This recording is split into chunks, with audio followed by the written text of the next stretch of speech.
Welcome to the Uncharted territories. I'm Max. And I'm Tina. And we're here with Thank God It's Friday again. I think the first episode where I don't think that anything was unnecessary and could definitely have been cut to make the episode flow better. Oh, I thought you were going to say this is the first episode where none of the plot involves there being something wrong with the ship. Also that, which, good. It is good that there is an episode where the plot isn't, oh no, something's wrong with the ship. There are actually plenty of those episodes coming, although... This is the first one we've got.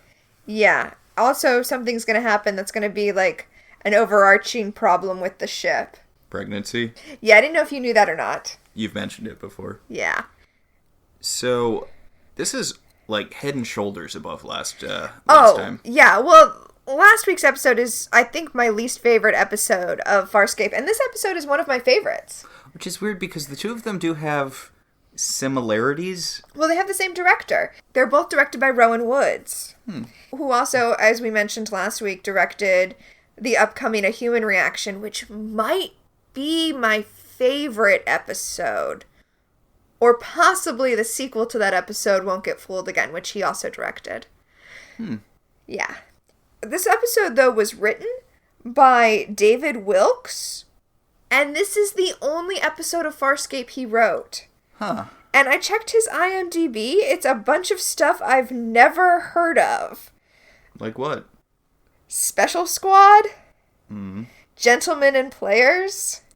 Okay. Yellow Thread Street? You think these are all New Zealand Miss Spider's Sunny Patch Friends? Oh, like the Miss Spider books? Do you remember those? Oh, maybe. I don't know. It sounds like a children's show to me. But maybe? Yeah, well, Miss Spider was a children's book.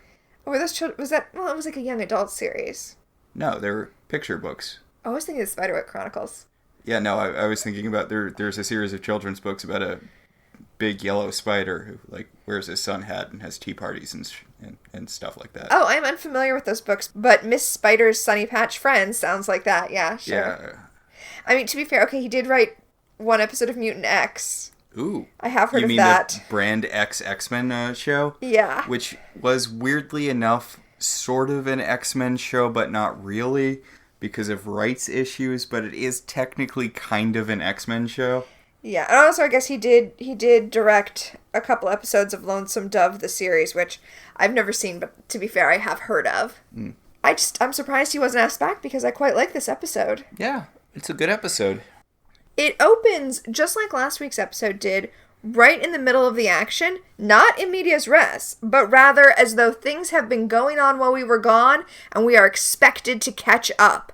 Last week, the thing that was happening while we were gone was the approach of the other ship, and we were just expected to catch up to the fact that now there's a ship we have to deal with. This episode, Dargo is in hyper rage, which is quite a danger to John, and we are just expected to catch up to that. So just went with the first thing you could think of, huh?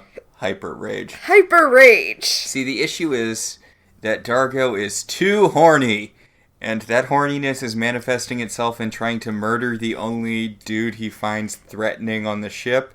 Is this a Ponfar thing? This is what Ponfar is, right? To be fair, that is what Ponfar is, and that's why we're calling it being super horny, but nothing in the script says it's sexual. It's just that it's Lux and hyper rage.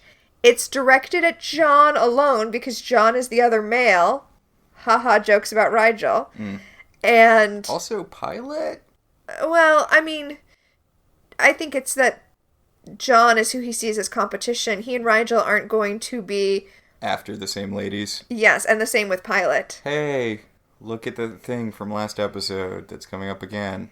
Alien sexual compatibility? Well, about him seeing John as a sexual rival. Yeah, I mean, he does still see John as a sexual rival. And John is a sexual rival to him. So, we find out now that while Dargo has been stomping around the ship, John hid for 3 days without them being able to find him. Good for John. Good for John. Also, this episode is really not helping my distaste for Dargo. Really? Even after what happens when we get to the planet? Yeah. Yeah, they should have left his ass there. I really feel like this episode is one of the first ones that kind of mellows Dargo, but I guess we'll get into that. See, this is why, despite what you say, I don't think I'm ever going to like Dargo as a character, because we keep on getting this stuff where you're like, no, see, this is the beginning of... And I'm like, no. I mean, honest to God, it still could still be a, What's His Bucket from Veronica Mars thing. It still could be a Logan from Veronica Mars thing, where I hated him more than almost any other character on Earth during the first season of Veronica Mars, and later he became one of my favorite characters in the show, but I'm really not seeing that happening with Dargo. Okay, well, and what's funny is, unlike Logan, I mean, I love Logan, he's my favorite. I am a Logan-Veronica shipper. It doesn't really... Veronica. Well, so it doesn't actually... Ooh, Verogan. It's actually called Love, because it's Love. Oh, barf. But that doesn't work well when you say it out loud. It works You're better... You're a love shipper. Yeah, it works better when you type it out, because you type, capital L, lowercase o, capital V, lowercase e. Yeah, not a fan. Not the ship name. Yeah. What about the ship? It's fine. Veronica Mars is one of those characters like Buffy Summers where I kind of like it better when she's not with anyone. No spoilers for anything. Yeah. I get that, although I really like Logan. But what I was going to say is, unlike Logan, with Dargo, you don't have to pretend that bum fights never happened. Like, there's nothing that Dargo does on the show that is as bad as what Logan does in the pilot that you have to kind of pretend didn't happen before they figured out what his character was going to be. Yeah, it just feels like it's going to be like, oh, you're going to understand why he acts like this. And understanding why someone acts like an asshole doesn't mean they're not an asshole. Oh, no, you're misunderstanding. When I keep telling you it's because the writers haven't figured out a motivation for him yet, I'm not saying you're going to hear his tragic backstory and you're going to be on his side. What I'm saying is, once the writers figure out what his backstory is, his personality changes to adjust to that backstory. We'll see. But from what I know of his upcoming backstory, I don't think I'm ever going to turn a corner on this guy. Okay, we'll see. But we find out that Dargo has taken Erin's prowler, with her permission, presumably, and gone down to the planet to cool off, to wait for the hyper rage to dissipate. Huh, so you can just get in someone's spaceship if you need to cool off. Like, say, if you were having a problem with the ship emitting too much heat, you could just get in... Yeah, you could literally cool off. Also, there are other ships, because they take one of Moya's shuttlecraft down to the planet to go retrieve Dargo and the Prowler. I'll get off this. I will try to make this the last time I point out that episode had so many solutions outside of the one they went with, which was hope Erin doesn't die. Yeah. Well, I like that they brought back the Sebastian heat death here, not as a complication per se, but as a reason that Erin's not on the planet. Yes, they're going to check to see if Dargo is no longer homicidal. He's gone to this planet to furiously masturbate or murder local wildlife until the blood rage wears off. Yeah, that's not really clear, is it? Yeah, but Erin comes down because when they first arrive, it's night, but it's a planet that has a very hot climate. So as soon as the sun rises, Erin has to go back to the ship. Which is a good conceit to keep her out of the main plot. Yeah, things would have gone differently if Erin had been there. So I like that they get her off planet. Also... using established continuity. Yes. Also, this has come up in our Facebook group. Farscape is a sci-fi show where aliens have biological differences that matter. So the fact that Erin is Sebastian means things. It means she can't be exposed to heat. And they follow through with that. And there's going to be another one in this episode where biological differences are... matter. Yeah. I was going to be cute and say they're explosive. Oh dear. Yes. That plot point might be my least favorite thing about this episode. It's too cartoony. It's kind of cartoony, but it's how they figured out what was going on. It's bathroom humor, and you know my position. Bathroom humor bad, bedroom humor good. Okay, I am also against bathroom humor, but I feel like when your bodily fluids explode, it ceases to be bathroom humor. It becomes something else. So, they go down to this planet, which is all crumbling infrastructure, most of New York outside of New York City. Yeah.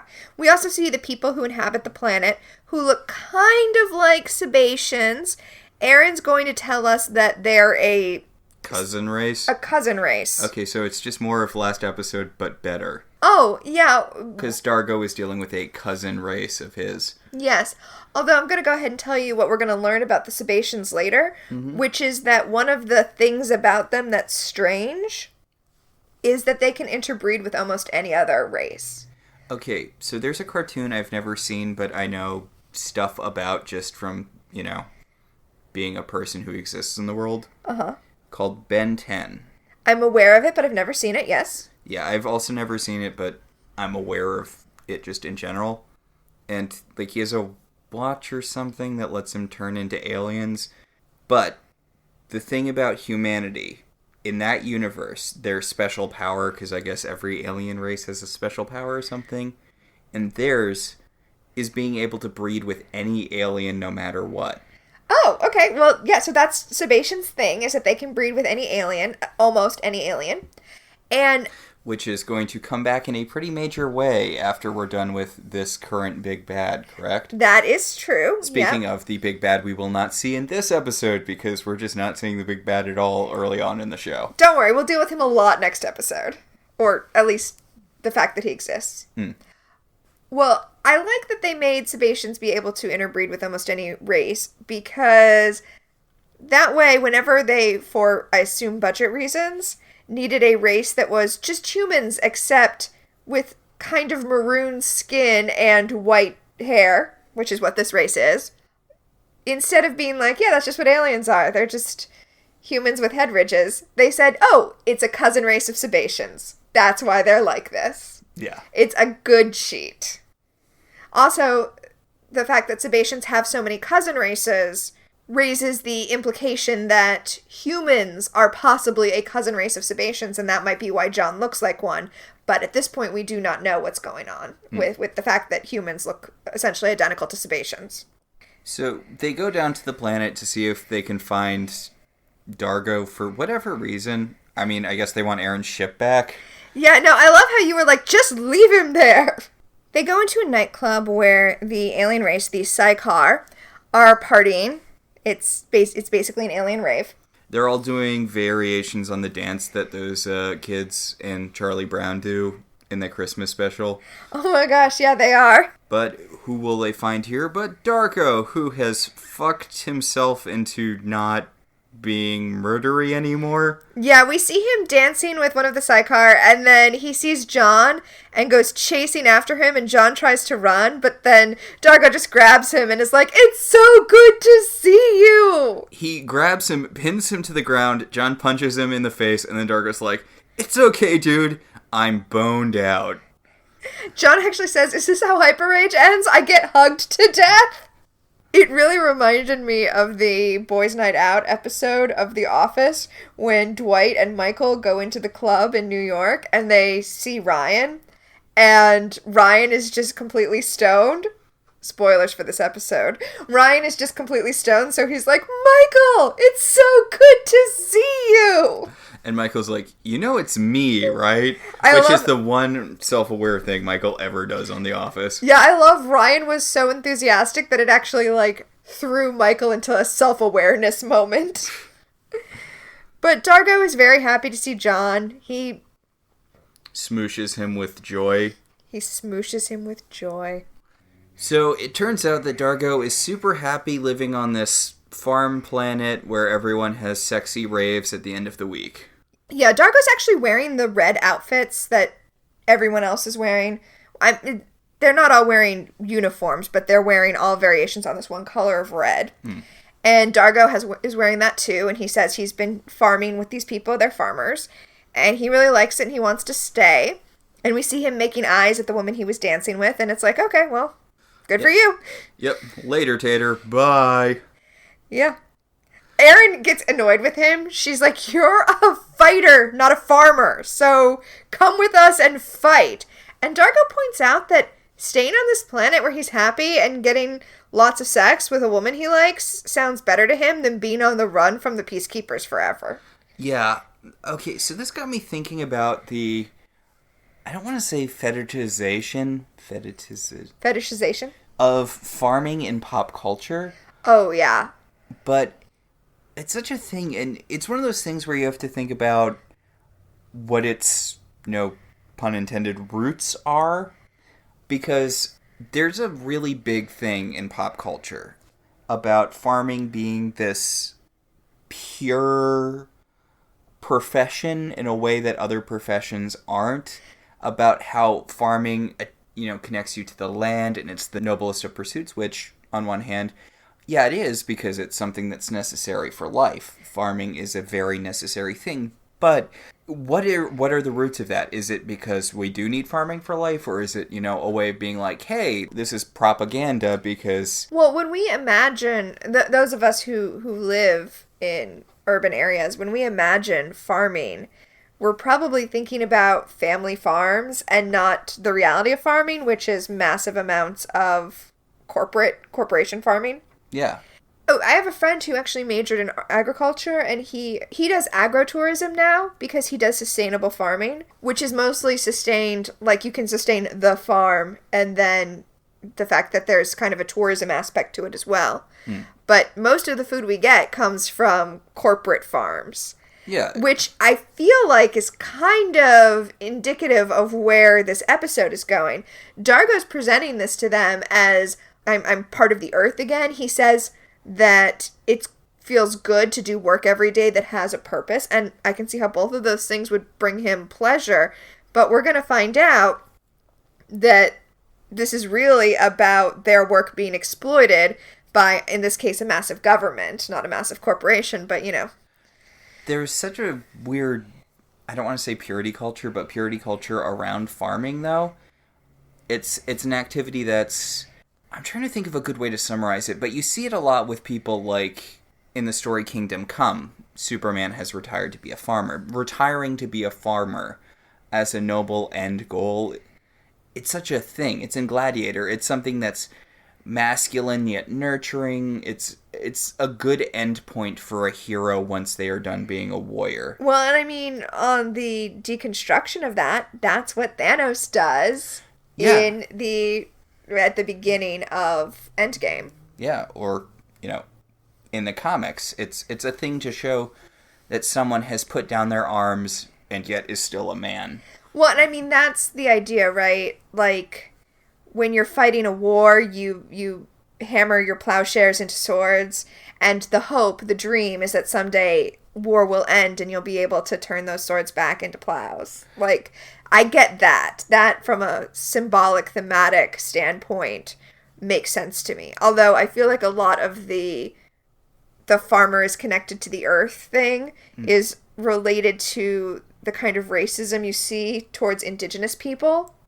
Yeah, I know our points have been all over the place in regards to the weird culture around farming, but it just reminds me of this thing I saw talking about Stardew Valley.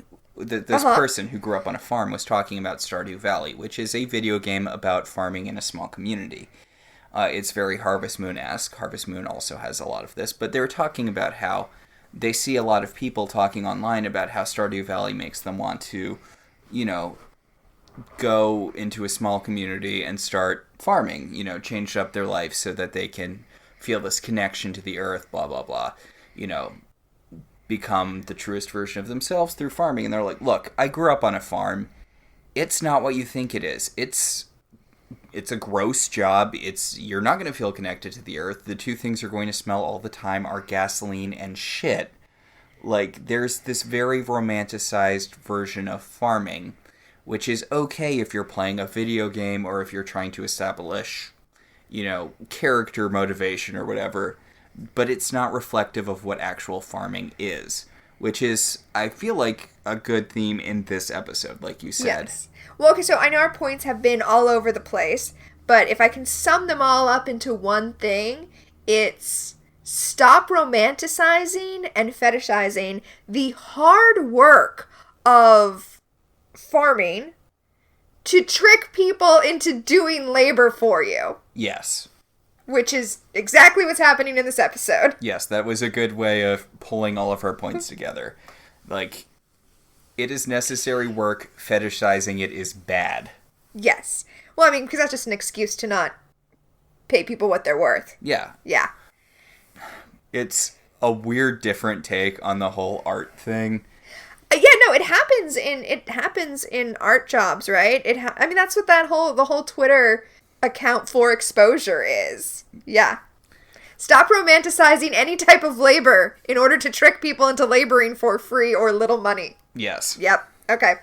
So Dargo is like, shut up, I'm happy here. I don't need to be a criminal being chased through space. I can just, work on this space farm and have space sex with this space lady who looks like the space race that I space hate, but whatever. Well, then he goes off to have space sex with the space lady. Space whatever. Yes. John sees two people watching him from the corner of the room. A young woman, like a 20s woman, and an older man who we will learn is her father. We'll learn that these people are Tenga and Haibin. They're not the only ones who have eyes on John, though. Eyes on John!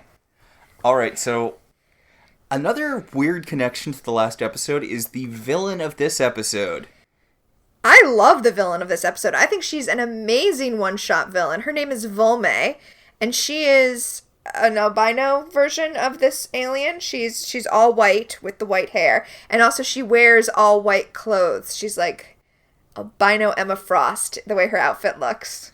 Like the woman in the last episode, we've got a female villain who's got some very distinctive character tics. Yes, she does. But, I mean, again, this is just a much, much better version of the last episode. Because she's awesome. I love Volme. Yes. She comes over to them, and she does this kind of, like, really relaxed, stoned talking thing where she's like, hello, I am so pleased to see new people. I really do like her pauses and her mannerisms. It's all very affected, but it works really well for the character. And she does this sort of hippie hand gestury thing with Zan, where I guess they're having hand sex. Yeah, she's doing hand stuff with Zan. She, like, puts her hands up, and, like, Zan does, like, the theater kid mirror exercise with her, where she puts her hands up to Volme's hands, and then John shoots them a peace sign. Okay, so not to keep derailing this, but it kind of reminds me of, the whole thing with Vulcans and, touch and it being this deeply intimate act. Uh-huh. It was a thing about, someone was saying about First Contact, where basically when the Vulcans get in contact with humans and the human guy's first thing is, like, he puts out his hand for the Vulcan to shake, it's the space equivalent of whipping your dick out, and that the first Vulcan must have been like, all right then, these people came to space prepared to party. Wow, humans are DTF. Yeah. To be fair, though. To be fair. We are. But also, humanity was lucky that apparently Vulcan sent its kinkiest representative, because he was all like, okay, cool. I never thought about it before, but when we do start doing deep space exploration with the goal of making contact with alien species, it probably will be good if we send our kinkiest people. Well, there's a whole comic about that now. Really? Yeah, I forget what it's called. I really should know this, but it's about this team of astronauts that get sent into space specifically because they have this, like, they're open to anything. And they're like, okay, these are the people who are best suited to interact with alien cultures because they'll be the least weirded out by whatever stuff aliens are into. DTF Voyager. Yeah, no, I'm here for this. Yes. Before we get too off track, though, I want to say that, because we're describing the way Volme physically presents herself as a villain, she also does this weird, like, fluttery blinking thing. Which is a great character tic. But happened because it was so hot on set that the contact lenses that made her eyes red were drying out, but she just went with it. She just made it part of the character.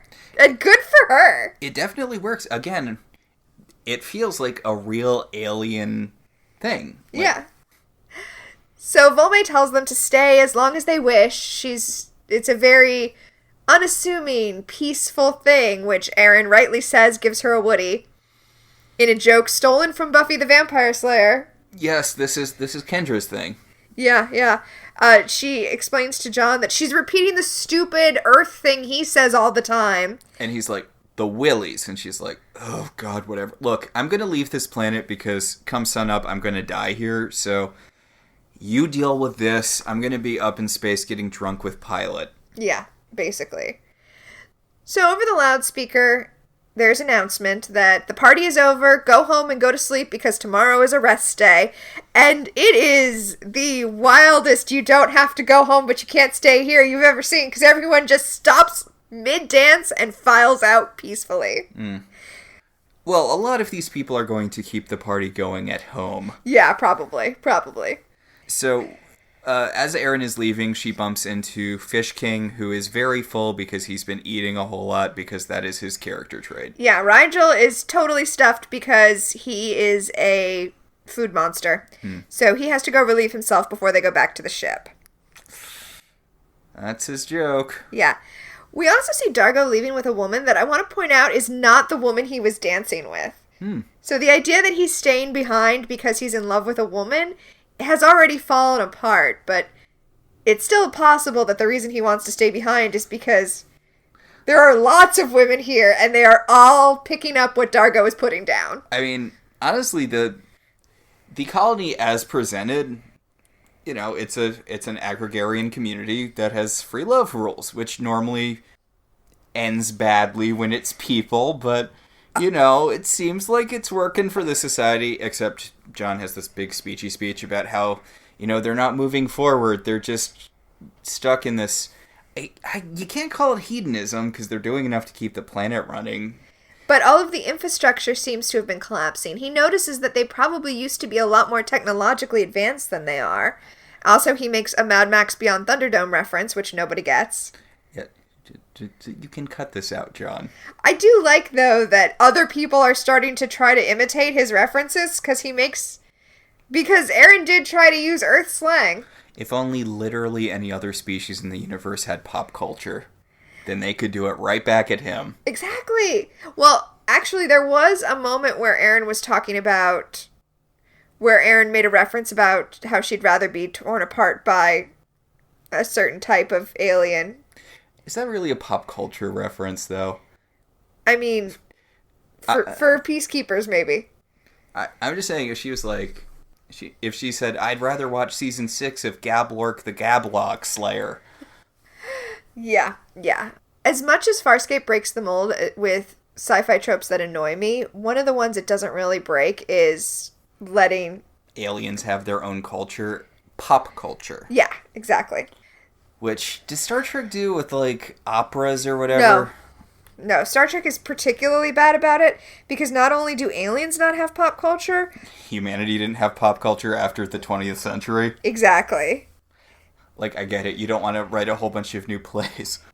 John ends up alone on the street, and the woman he saw watching him before in the club kind of pulls him into an alley and throws him against the wall and says, you know, you have to stay here, and then takes off. He goes into his shtick to Aaron. He's like, Aaron, something's wrong here. Look, like, everyone seems happy, but the infrastructure's collapsing, and there's no advancement. It's just hedonism, except for the part where they're all working all the time. And... I mean, he does indicate that Dargo's not behaving normally, and that he's probably stoned, which is probably accurate. And Aaron pats him on the shoulder, and she's like, John, I don't care. This isn't any of our business. I'm gonna go up, I'm gonna go back up so I don't die. Just... please don't get involved in whatever dumb space bullshit is going on this planet. And he's like...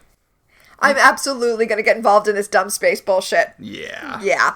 But he's distracted by the dumb space bullshit by Rigel screaming as an explosion happens near him. He says that somebody tried to assassinate him. He was just peeing, and then all of a sudden there was an explosion. He was peeing in an alley, and John's like, are you a king? And he's like, I had to relieve myself. Although, God, no bathrooms have to be designed for him. Oh, that's true. Yeah, it's gotta be hard. Erin gets the best line of the episode when she tells Rigel that no one was trying to assassinate him. She says, no one on this planet knows you. Only people who know you want to kill you. But Erin and Rigel decide they're gonna go back up to Moya together. Yeah. If you're peeing fire, I feel like you would notice that you were peeing fire. You know what? I think that the liquid explodes when it leaves his body, so I don't... When it's exposed to oxygen. Well, in a later scene, it appears to happen when it hits the ground. Okay. It's impact-based. Well, no, that makes sense, because remember, we learned that the tannate root is used to make the oil that powers the guns. So impact-based makes the most sense. I guess, yeah. So now it's just Zan and John on the planet, and they go to Dargo's apartment, which is apparently supplied by the planet for him, since he's a worker. That's nice. Yes. I mean, I guess the little company store-ish, but... Yeah. He invites them to stay, but he refuses to go back to Moya with them. They decide they're going to stay the night. Dargo tells them that since tomorrow is a rest day, tomorrow he can show them all around the planet, and he pulls down a Murphy bed for them to sleep on in the common area. A very small Murphy bed, with enough space for one of them. I feel like it's big enough for both of them. And then he opens the door to his sex room where he's going to have sex with a sexy alien lady. Okay, so it's his bedroom. You could argue that most bedrooms are sex rooms. But she is doing, like, this weird yoga backbend, like, stretching out when he opens the door. So she's, like, perfectly framed in a pin-up sex position. And we cut to John lying spread eagle on the bed, and he's like, so, not exactly 5-star accommodations. And Zan's like, look, whatever. It's an air mattress, like, you deal with it. Zan's like, I was a prisoner for several decades. Suck it up, John. You can sleep on a mattress on the floor for one night. John's still on the complaining train about how something's gone wrong with the society, it's all going backwards, blah, blah, blah, blah, blah. Well, I mean, it seems to have regressed technologically. That is suspicious to him. John offers to be a gentleman and let Zan have the bed when he will sleep on the floor. And Zan is all like, no, don't you remember? I come from a whole free hippie love planet. We can share the mattress. And John's like, uncomfortable. But really, John? Come on, like, don't be a dick. Okay, so Zan is having this conversation with him behind a screen. A privacy screen. A privacy screen where she's removing her clothes. When she comes out, she has a blanket wrapped around her so that, you know, this could air on television. Because this is more modesty than we've seen from Zan. Ever. Yeah. But it's kind of weird that she felt like she needed to get behind a privacy screen to get naked. Because then she comes out naked. Yeah. So John is going to have to sleep with Zan, but not have sex with her. Yeah. Yet. Did you say yet too? Yes, you told me they have sex at some point. They do have sex. Meanwhile, Aaron is dealing with Rigel's explosive diarrhea. Okay, so it's sweat right now. Okay. Rigel is on the ship, and he is causing more explosions on the ship. Whenever liquid comes out of his body and makes contact with anything, it explodes. Yeah. Erin kind of tests it a little. She, like, moves a globule of sweat off of his body with her gun and flings it to the ground, and it explodes on the ground. It's freaky. And of course, Rigel's freaking out because who wouldn't freak out? Yeah. The DRDs are not having a good time of it this episode. One of them flips out because the explosion happens near it. Earlier, Dargo was kicking them on the ship when he was having his hyper rage. People are always so mean to the DRDs, and it is not okay. So now we know what the issue is. His body liquids are exploding. Yeah. Meanwhile, Zan is sleeping in the same bed with John, and in her sleep, she has started groping him. Yeah, she turns over in her sleep, and her hand lands directly on John's penis. And he's like, no, thank you. He just gingerly picks her hand up and moves it off of his junk. And then he is thankfully distracted by a call from Aaron on the ship, who fills him in on the whole Rigel is explosive now. I actually like this exchange, too, because when he picks up the communicator, he tells her, I guarantee you what's happening there is not weirder than what's happening here. And she says, well, Rigel's piss is explosive now. And John's like, I stand corrected. He does indeed. John tells Aaron that she's going to have to deal with the Rigel situation because he's on the planet dealing with the Dargo situation. So even though Aaron is not a scientist, she is going to have to pull on her scientist pants and figure it out. The next morning, the loudspeaker that, like, communicates to the whole planet, which is a super creepy dystopian touch, communicates that it's the morning and everybody should get up because it is a work day. Yes, today is a work day. Even though, isn't it weird? Didn't the loudspeaker say last night that tomorrow is a rest day? It totally did. Also, in a reversal of what happened earlier, Zan wakes up to find John's hand on her crotch. Yeah, well, like cupping her ass. He like is spooning with her in his sleep. And unlike John, Zan's like, oh, this is nice, and kind of like snuggles into him. But it is a brand new day, and they're going to be space agricultural tourists as Dargo goes off to work in the fields. Yep, he tells them that he'll talk to them tonight. He says, tomorrow's a rest day, so we're going to have a big party tonight. But today we have to work in the fields. So John and Zan are going to come with him and work in the fields with him. Yes, the space woman comes out in her space nightie, and Space makes out as much as she can with both of their makeup, with Dargo in front of John, and John's like, Yeah. I mean, John has decided his goal is to get Dargo to get off the planet, and, I mean, he just space made out with that space woman. Also, Dargo makes eye contact with John as he's making out with this lady, so that's weird. Yeah. John is wandering with the people who are going to work. He's not working, though. He's just, Yeah, he's just a tourist. He's just a tourist, and he gets beckoned over by the girl and her father. Yes, Tanga.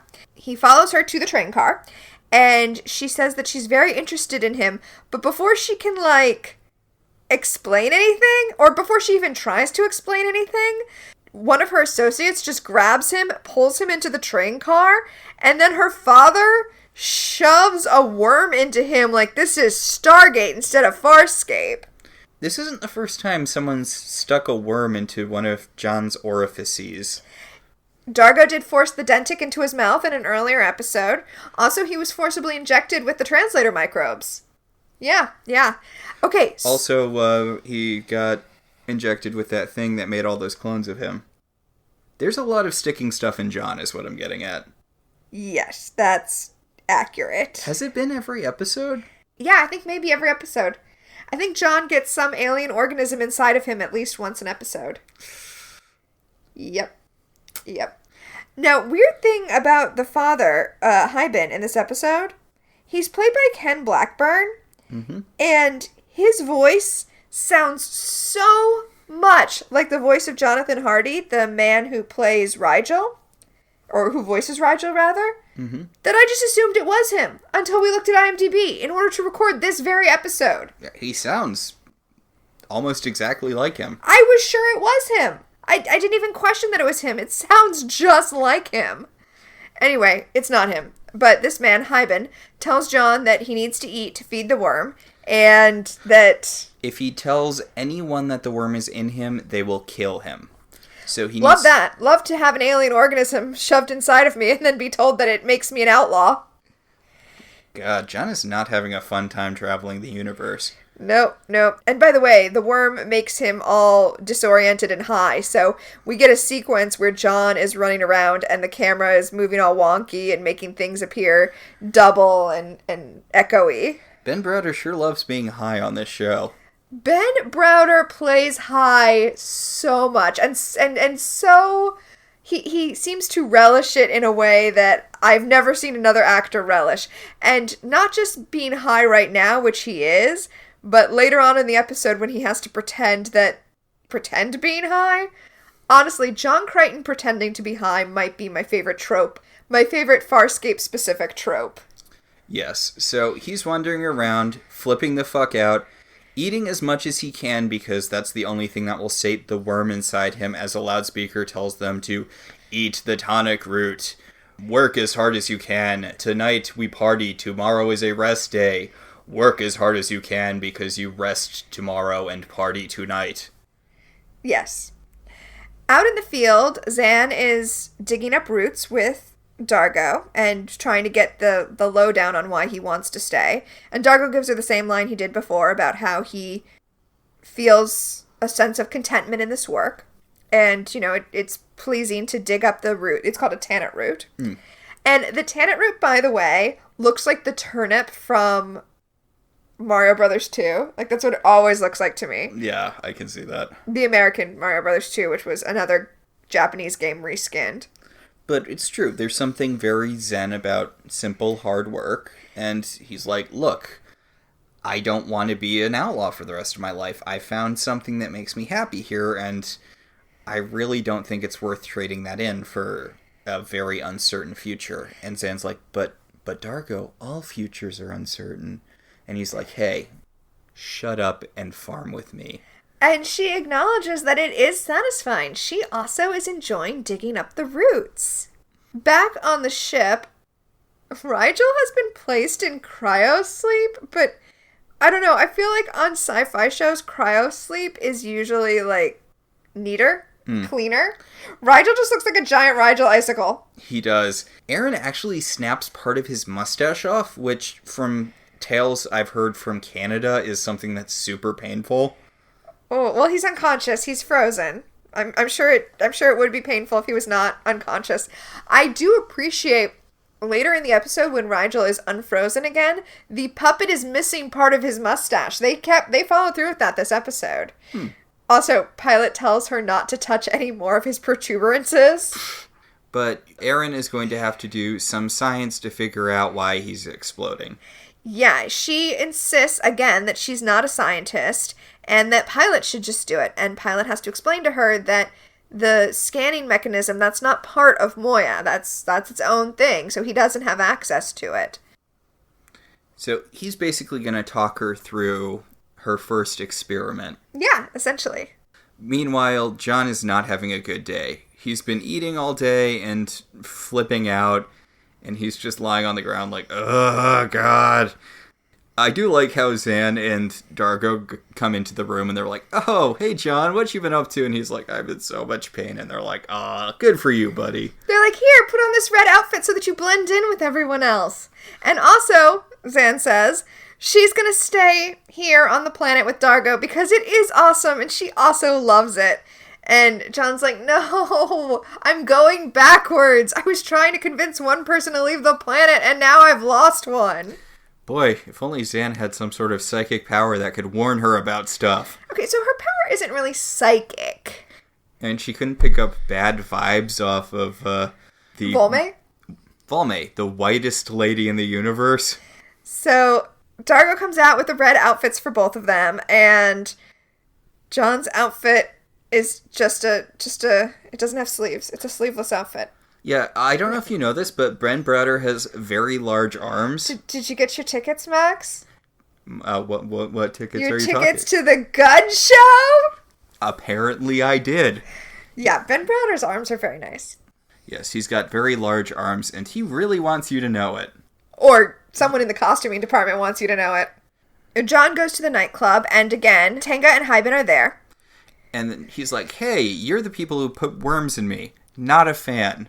And they're like, the worm is the only thing that's protecting you from the root, which is drugging everyone so they'll all work in this collective because, you know, this farming isn't for our community. We're all being used as slaves for a greater empire. And John's like, greater empire? Why does that sound familiar to me? Okay, I have to say, this is the only part of the episode that really bothers me. Mm-hmm. Because I feel like, and to be fair, he's been sick all day. But I feel like it takes John too long to get to, it's the food. The food is messed up and the worm is eating the food so you don't get messed up. But we do eventually get there once he's told. Yes. Yeah, John rolled a 1 on his gather information this week. But he does learn that the planet has not always been like that. That some other race came and brought the Tannet root. And that did this to the people. He also asks if Super White Lady is one of the aliens who came, and we find out that she's not. Tenga and Hyben are immune. They don't have worms. They're immune from the Tannet root. Mm-hmm. And he asks about Volme getting to be in charge. He asks if she's immune too. And Tenga tells him, no, that the people who came just chose her randomly. They picked her randomly out of the crowd to be the person who was in charge and gave her a worm. And there are very few worms, so John should be honored that they gave him one. Honored. It's more he was the guy that they got to first, because he is a spaceship, and they want to use him to call for help out in the universe. And they tell him, hey, look, here comes Valme. You have to act drugged so that she's not suspicious, because if she's suspicious, you are going to die. Good luck with that, dude. And I love her because she comes up and she flashes him the peace sign, because that's what he did to them that's what he did to her and Zan when they were doing their hippie elbow sex. Yes. It's cute how she's trying to communicate with him on his level. I think I like in-universe John pretending to be stoned more than John actually being stoned. In-universe John pretending to be stoned is a gift. He pretends to be stoned like a high school drama student who has never actually smoked pot, pretending to be high in a play. It's like someone who's never seen a Cheech and Chong movie but has heard of Cheech and Chong movies. He is the biggest goddamn square in the universe. He really is. He's such a nerd. Volme tells him that she wants him to bring the other people on his ship, the people on his ship that returned, back down to the planet. And she's very interested in the fact that his ship is a cargo vessel. She tells John to enjoy the night because, after all, tomorrow is a rest day. And John's like, yeah, tomorrow's a rest day. It took him forever to figure out the Tannet root was drugging people and that the worm was saving him from the Tannet root. But he caught on to the tomorrow is a rest day thing pretty quickly. Yeah. Which, in case we weren't clear, is the thing. Every day is Friday. Every day is tomorrow is a rest day. Which, I have to say, seems particularly cruel to me. I understand from a psychological perspective if you wanted people to work hard. Although, actually, I don't get a lot done on Fridays. Yeah, no, I think it's a bad idea because I feel like Fridays are generally my least productive day. Yeah. Also, it should be thank God it's Tuesday again. Tuesdays are the days I get the most done. Yeah. Yeah. Also, if you have people partying every single night because they think tomorrow is a rest day... Yeah, then they're going to be all tired and not able to work properly. I mean, I guess exhaustion is a way you keep people under control, but you're also making them farm, and people must be tired all the time. Yeah, so not to poke holes in this plot of yours, but maybe it should be Thursday, because then it's almost the weekend. Yeah, this plan doesn't seem well thought through. Speaking of things not being well thought through, Erin has to do science. Yes, and she is not comfortable with it. She tells Pilot she's not, book smart the way he is. And Pilot lets her know his secret, which is that he's not actually all that smart either. Moya has a lot of information and he studies really hard, but Moya knows so much more than he'll ever be able to understand, and he only really understands a fraction of the information that's in Moya's memory banks. Honestly, I feel like this is a really good thing about the difference between someone who's very smart as a kid and therefore never learned how to study. I feel like he's got sort of the deeper knowledge you get when you don't have that as a kid and you have to learn how to study and then you do better academically later. Yeah. Meanwhile, John's arms. And also John. Yeah, back on the planet, it's the next day, and John is going off with everyone to farm again in his arm-bearing outfit. I have to say, he's the only one whose outfit is cut off to show his arms. I didn't really notice that, but you're right. Although a lot of the women's outfits are midriff-bearing. I was about to say, he's the only one with bare arms, but a lot of the women are showing off their midriffs, which doesn't seem smart if you're working in the sun all day. No. Species must have some weird tan lines. Well, so they all have this dark maroon skin, and the costumer said that they were going for, like, a really weathered farmer look, and they decided that it would make sense for people in this climate to wear the red that kind of matched their skin. It doesn't pop against their skin like you would normally expect because they're just sheltering themselves from the elements. Mm-hmm. But the red clothing looks great against Zan's blue skin. It's a good color for her. It does. Like, I know she's got the monochromatic thing going on, but I feel like she should mix in some more primary pops of color. Works for her. Meanwhile, Erin is drilling into the frozen fish-sicle. Well, she's got to, like, remove fluids, but they can't stay fluid because they're explosive. Yeah, she's got kind of between a rock and a hard place here. Like, she needs to get the fluid out of his body, but she can't melt it because then it'll explode. Well, she's just creating like frozen slides of blood. And she finally figures out what the problem is, and she gets very excited. She tells Pilot that he did it, and Pilot tells her, no, it was you, Aaron. You did it. And she gets really excited. She's getting a lot of, I think we've mentioned this a few times before, but she gets a lot of good bonding moments with Pilot, and this is definitely one of them. Yeah, it's a good bonding moment with Pilot. It's also a good growth moment for her. Yeah, because she's been pretty dismissive about the whole science thing up until now. I mean, it's John's main ability. I mean, actually, socializing is John's main ability, but as far as things she considers useful, science is his thing, and she's always been kind of condescending and dismissive of it. So this is kind of a good note of character progression on her part, that she's like, oh, this is a useful thing. Yeah. In fact, down on the planet, John slips away to contact her, and she tells him that she figured out what's going on. She figured out that Rigel's body chemistry is turning the tannet root explosive, and John tells her what to do, and she says she's already done it. She's already set him up into some sort of weird sci-fi machine that drains all the tannet root out of his system. Good for her. Yeah. And John's proud of her, too. A little condescending about it, but still, proud of her. Yes. Aaron says that they will get out of there as soon as they're done draining Rigel of his explosive stuff, and John has to tell her, bad news. Now Zan wants to stay on the planet too. And Aaron is so annoyed. Aaron's like, oh my god, okay, we'll leave her too.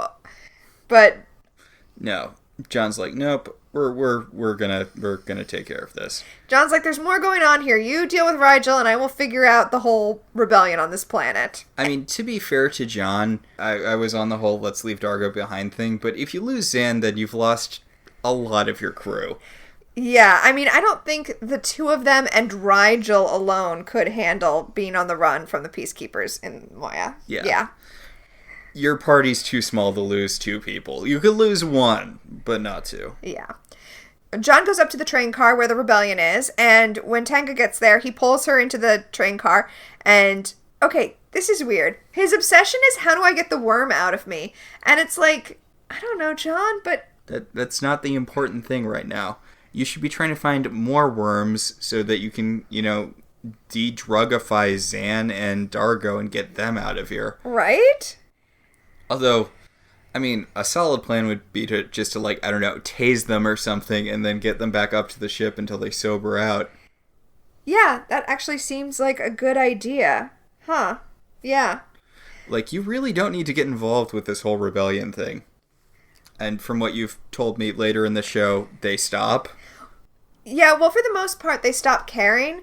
But one of the things I like about John is that even though the show busts up sci-fi tropes, John was raised on them. Like, John was raised watching Star Trek. So if he lands on a planet where there's an oppressive force and a rebellion, he's gonna be like, well, we have to help the rebellion before we leave, even if everyone else is like, we just stopped here to pick up milk. He's like, but we have to free the milk people first. Fun fact, you don't. I mean, it's one of the things that makes me love John, is his desire to help everybody he comes across. Yeah, it's nice, except when it's annoying. Yes. Tanga tells John that the tannet root isn't just drugging her people and destroying them, but also it kills the planet. I mean, it's an unsustainable farming practice. Yeah, it's a foreign thing that the aliens who are forcing them to farm planted in the earth. It's killing the earth. This planet is going to be dead if they keep on farming this one thing. Yeah. Also, her father is very old, and farming is not good for him, so she kind of has to hide from other people that he's dying because he needs to keep acting like he's high. It's honestly a terrible situation to be in. They talk more about, the origin of this invasion, about how White Lady was chosen to represent them and how she might think that it's in the best interest of the planet because it stops them from getting nuked by the aliens that are forcing them to farm. But it's not because it's killing the planet slower, and this girl was like, I'd rather have a quick death fighting a rebellion than a slow death being farmed to death. Well, good news for her. Yeah, good news for her. Tenga also talks about how her father was like a concert pianist before this all happened, and essentially letting us know that everybody had a life before they were all conscripted into being farmers like this. So that night at the celebration, Volme approaches John because she wants to show him something. John, who is doing a really bad job of fake dancing. He's fake high dancing. He's like, this is how high people dance, right? Oh, John. So Volme takes him to the warehouse where all of the tannat root that they farmed is stored.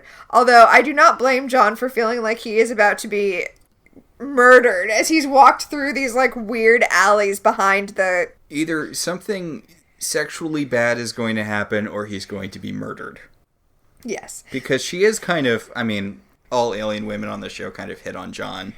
And look at those arms! There is an aspect of that to this. She wants to ask him about space because she has only ever lived on this planet. People on her planet don't really leave. So all she's known is like the scorching heat, and space instead is cold. And she doesn't say it out loud, but she's thinking about what it would be like to live in space. And so she wants to hear about it from John so she can decide what it is that she's going to do. That's the thing I like about this character. She's a villain, but she's not like... It's not like last episode. She's a villain who, on one level, thinks that she's doing the best thing for her people, but not in a good way necessarily. She's like, this is the lesser of two evils. Well, you can see why she made that choice initially, to do the lesser of two evils. And also, if she refused, presumably the aliens would have just killed her and put the worm in someone else. Yeah. And now she has decided that she has a means to escape. And it's hard to blame her for not trying to free her whole planet when her thought is, I have figured out a way to escape what is happening. Yeah. Need to put yourself first in this sort of situation. She can't help anyone if she's dead. And she's doing her best. She's doing her best. She takes John to the warehouse where all the tannat root is stored, and she asks him if they can load it all up on his cargo ship, if his cargo ship will hold all of this tannat. Because her thought is, if somebody has enslaved her entire planet to grow it, it must be valuable, so she can fill up the starship and take off and sell it somewhere. And we, the viewers, get a look at the symbol that is all over the warehouse where the tannat root is stored. That symbol look kind of familiar to you? Yeah, it kind of looks like the shapes. Yeah, it's the Peacekeeper symbol. Yes, it is the Peacekeeper symbol. I mean, not that it should be surprised that the oppressors are the Peacekeepers. Spoilers, y'all. It's always going to be the Peacekeepers. Sorry, I started stuttering even as I was saying that because it's actually not always going to be the Peacekeepers. Yeah. It's going to be one of those, it turns out the people you were fighting against were stopping a greater threat from rising. Sort of. I mean... An equivalent threat. Yeah. Back on the ship, Aaron has revived Rigel, who is complaining because he's cold and shivering and he doesn't like anything. And Aaron's like, shut up! I saved your life! Chew on that! Chew on the fact that I, a peacekeeper, just saved you! And he's like, oh, I suppose I owe you one. And she's like, I also owe you one. One murdering from that one time that you bit a huge chunk out of my arm. Oh, it was so terrible. Oh. But she tells Rigel they have to go back down to the planet because John called them down to the planet because he has a plan. On the planet. On the planet. He has a plan on the planet. When Erin gets there and she sees John in, like, the farmer outfit, she's like, what is going on? And John is like, oh my god, so much. I do not even have time to tell you all the shit that's going on. Also, get Rigel, because we need to stuff him full of tannat root again. Erin likes your idea, though. Erin's like, well, what if we just grabbed Dargo and Zan and just... Left?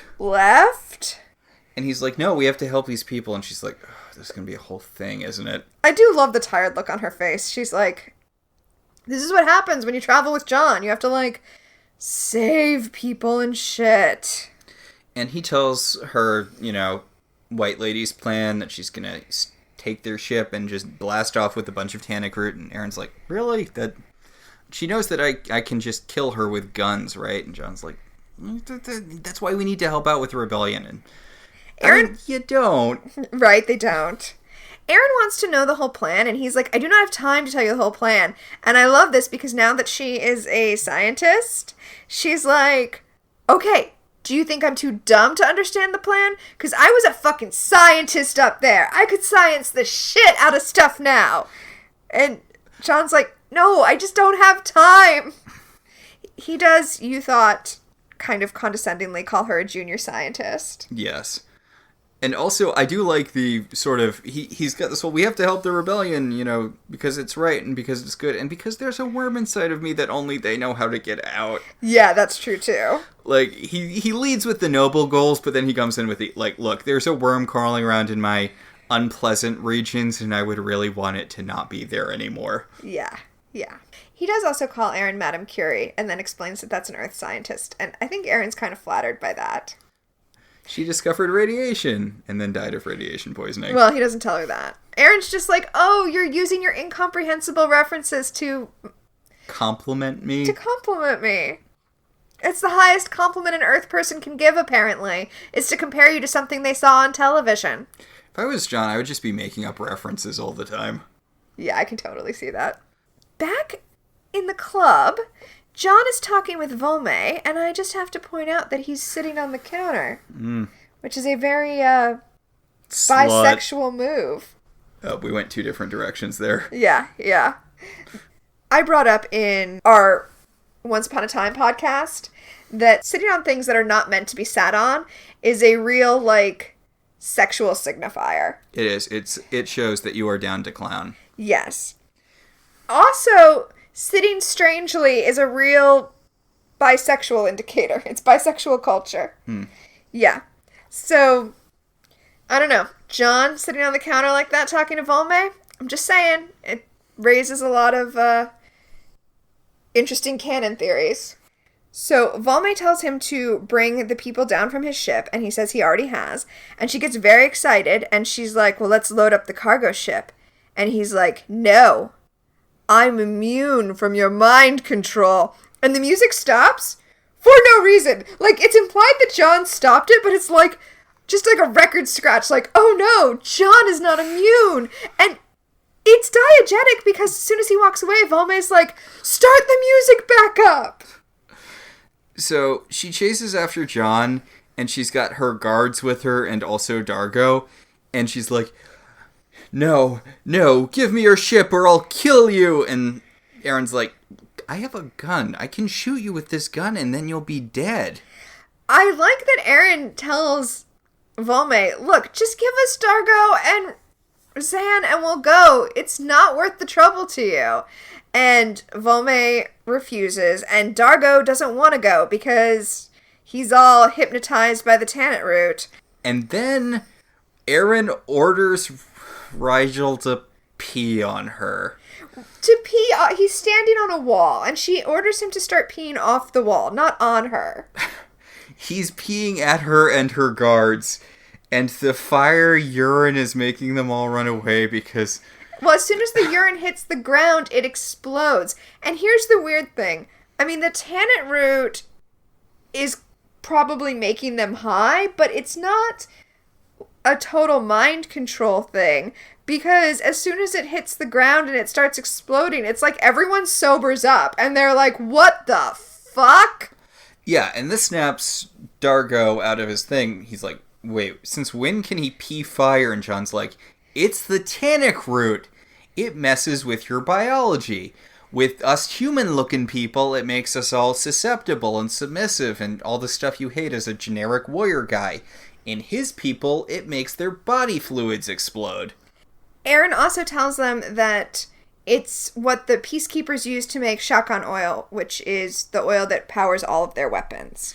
So if he wants to stay here and keep working and like live this idyllic farm lifestyle, he will be providing the Peacekeepers with the weapons they use to subjugate his people. And he's like, ugh, damn it, warrior guy shtick. I mean, that's really powerful for Dargo and for Zan, but Volme's like, okay, but I don't really care if people are using it for food or weapons. Yeah, it doesn't really make a difference to me. I'm just cool with them enslaving us because the other option is them killing us. Yes. And John's like, well, they're going to kill you anyway. They might as well kill you in one quick burst. Yeah, once they've used up your planet, they're just going to kill you. And Aaron tells them, look, I'll teach you how to turn the tannin root into shotgun oil.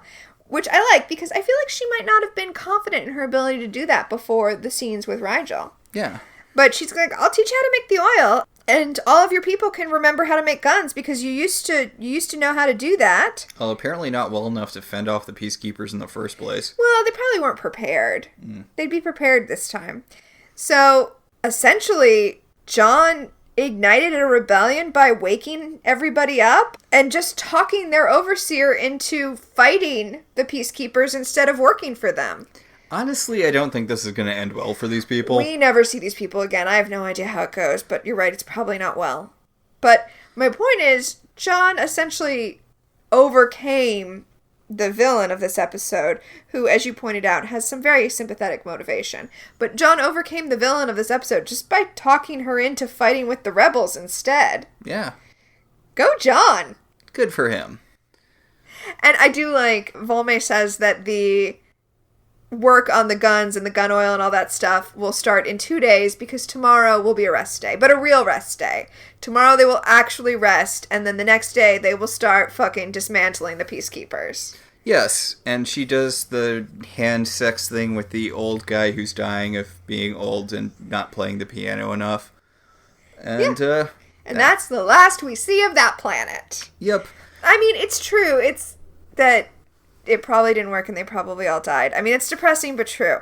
But we never see them again. Maybe they're okay. Yeah. We later see groups of people who are referred to as free Sebaceans. Sebaceans who essentially have made themselves more trouble than they're worth to the peacekeepers. This could be a planet of free Sebaceans. Yeah. It's totally possible. So we hard cut to Aaron pulling the worm out of John. And John being like, not a fan. She's got like a chainmail glove on. Yeah. And Rigel's like, it was worse for me. And John's like, I really don't think it was. We also find out that Rigel has been frozen twice, so I guess sometime between them getting back on the ship and John getting the worm pulled out, they froze Rigel again and drained the tannin root out of him again. Well, they'd have to. Yes. And then everybody gets their emotional debrief where they deal with all of the emotions that came up during the episode. Aaron gets to come to the realization that she could maybe be more than a warrior, that she actually got to be a scientist, and that maybe that's something that, not that she wants to pursue, but maybe it means that she's more than she thought she was. Yeah, it's nice. She's like, look, this episode I got to discover something new about myself. I got to touch on abilities I didn't know I had, and it's nice to see that other avenues are opening. And John's like, that's great. I had a worm wriggling around my bowels, and I had to eat and barf a lot, so it's good that you had a nice episode. Aaron also tells John, and I feel like this is a real moment of growth for her too, because it's dealing with people, something Aaron is not known for being the best at, that he should wait for Dargo to come to him before he goes to talk to Dargo, because Dargo's probably hella embarrassed about everything that happened. As well he should be. And then we get the debrief with Dargo and Zan. Which is sort of a redux of the conversation they had earlier when he convinced her, to join farm life. Well, I like it because when they had that conversation, they were high, and the implication was that he was brainwashed, but this is showing us that there was something underneath that, right? Dargo tells her that, part of him wants to be warrior guy, but part of him just wants to get married and have children and have a little plot of land that he farms. And Zan tells him, look, that's okay. We're all multiple people, and all of those people can exist within you. They don't have to be at war. Also, she reminds him that he's still very young. He could still get married and have kids and have a little plot of land. And, I mean, spoiler alert, the idea of going and having a little plot of land and just being a gentleman farmer will be kind of a thing that Dargo wants for a while. Zan tells him that she had hundreds of dreams, so shut up with your small ass shit, dude. Yeah, she wanted to do millions of things. And she chose to be a psychic death priest. Yes. It's a nice moment of connection where she's like, look, you could die tomorrow.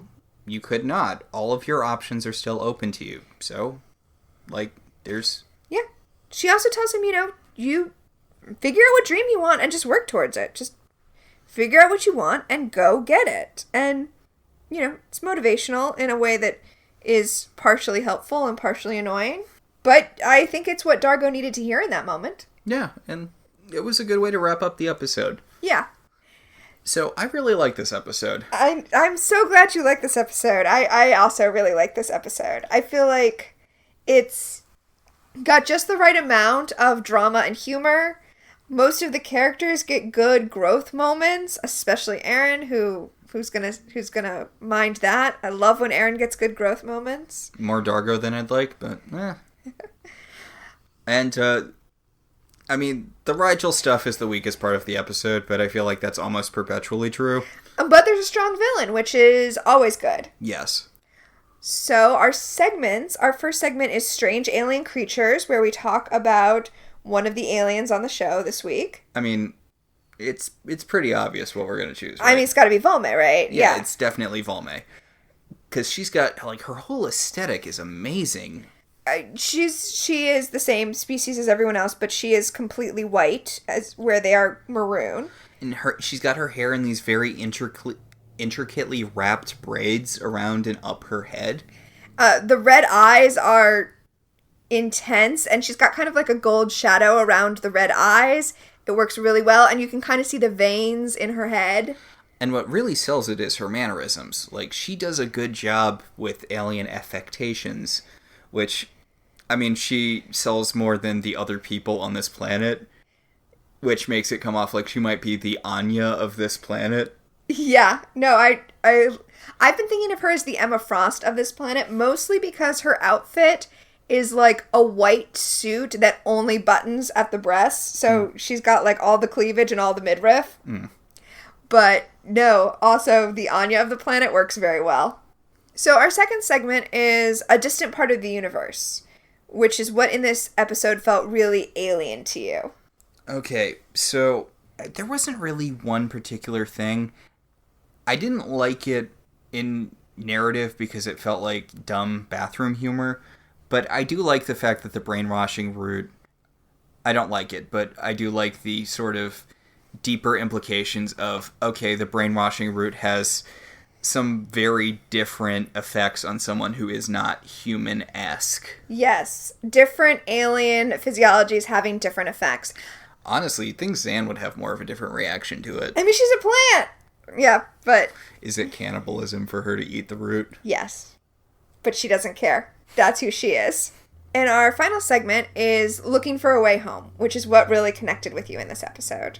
The Aaron stuff is the strongest emotional element of the episode. The scene with Aaron and Pilot, where Pilot admits to her that he is not as smart as he appears to be, and that he works really hard to look smart.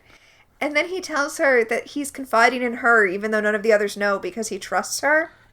It's great. I love their dynamic, and it's a very strong scene. I appreciate it a lot. Yeah, any Pilot Aaron scene is probably always going to be my favorite. And that's a particularly good one. Yeah, definitely. So next week we're going to be talking about PK Tech Girl. I feel like I've heard you say a lot of really good things about that episode. I quite like PK Tech Girl.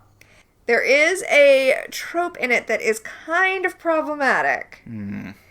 Which is, I'll just go ahead and say it, which is the trope of pushing forward a ship of two people, in this case John and Aaron, by introducing a third person, a Pablo. But the thing is, Jillian is so great that it's fine. She's more of a Karen than a Pablo. All right. Really mixing your... Yes, and for people who are not as, immersed in television as we are, those references are to Friends and The Office, respectively. Crossing the sitcom streams. It's both NBC, it's fine. The description of PK Tech Girl on my digital purchase of Farscape reads, "The crew finds an abandoned peacekeeper ship adrift in space. On board, they discover that Crace recently deposited a unit of techs to make repairs. Rigel learns that this was the ship where he was first held captive and starts getting paranoid." Oh, good, Rigel. I thought you were going to note that we're finally going to see Crace again. Oh, yeah, thank you, because it's been a while. Yeah, we haven't seen Crace in so long. So, that's it for this week, I think. Yeah, that'll about do it. This show is partially listener supported. If you want to be one of those supporters, you can head over to our website, www.welcometotelevision.net, and click on our Patreon link. We'd like to thank our current $5 and above patrons, Beryl, Patricia, Sam, Cassidy, Alex, Alicia, Ryan, Maricruz, Rosa, Javier, and Benjamin. If you'd like to support the show in other ways, you could always rate and review us on Apple Podcasts. It helps other people find the show. If you want to talk about this episode, or any television, including Friends or The Office, you should join our Facebook group, Welcome to Television. We can also be contacted at I Love TV Zines on Twitter or at ilovetelevisionzines@gmail.com. So until next time, I'm Tina. And I'm Max. And this has been Welcome to the Uncharted Territories.